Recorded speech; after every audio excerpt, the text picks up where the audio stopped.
journée porte ouverte a été organisée pour donner l'opportunité d'un échange avec les autorités togolaises, avec le grand public togolais, les partenaires techniques et financiers sur l'apport, la contribution des ONG internationales dans le développement durable du Togo. Nous avons donc 25 organisations internationales qui sont présentes au Togo, pour certaines depuis plus de 30 ans, et qui œuvrent aux côtés du gouvernement à soulager les populations des défis qu'ils rencontrent au quotidien. Il était donc important que 5 ans après la création du réseau, que nous puissions avoir une journée porte ouverte, aller vers le grand public et leur dire ce que nous faisons sur le territoire togolais.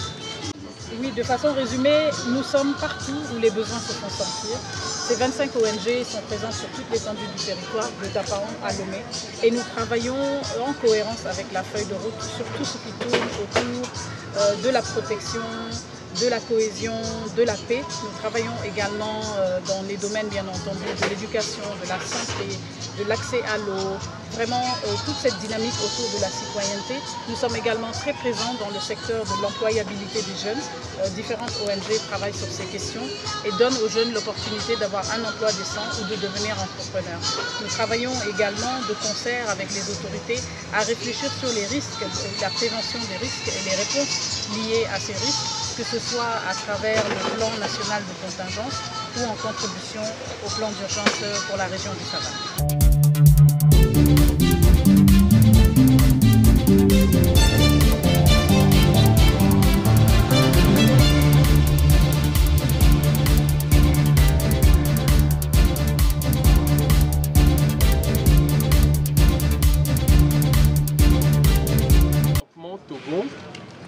Il est à noter que nous avons un certain nombre de défis en ce moment par rapport au contexte mondial lié notamment aux questions de sécurité, aux questions de politique, aux questions de développement, ce qui fait que actuellement les ONG ont des difficultés à avoir des financements. Et ces difficultés sont liées au fait qu'il y a un amenuisement des ressources disponibles. Et aussi, il y a les questions liées aux orientations des financements où parfois notre pays n'est pas éligible pour certains appels à proposition de projets. En dehors de ça, il faut noter aussi qu'au niveau national, il y a une orientation géographique de certains financements qui font que toutes les ONG ne sont pas éligibles pour des appels à proposition.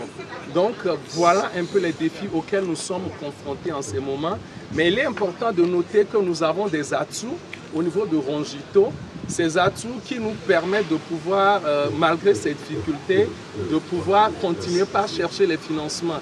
C'est par exemple la mise en consortium ou les co-demandes pour les recherches de financement qui permettent quand même à 2 ou plusieurs ONG de pouvoir chercher, de pouvoir aller vers un bailleur de financement, un bailleur de fonds pour décrocher des financements. En dehors de ça, il y a les questions de complémentarité et les questions de synergie d'action qui font que les ONG peuvent se mettre ensemble pour intervenir au niveau de la même cible de façon complémentaire, mais aussi de façon synergique pour pouvoir impacter nos zones d'intervention.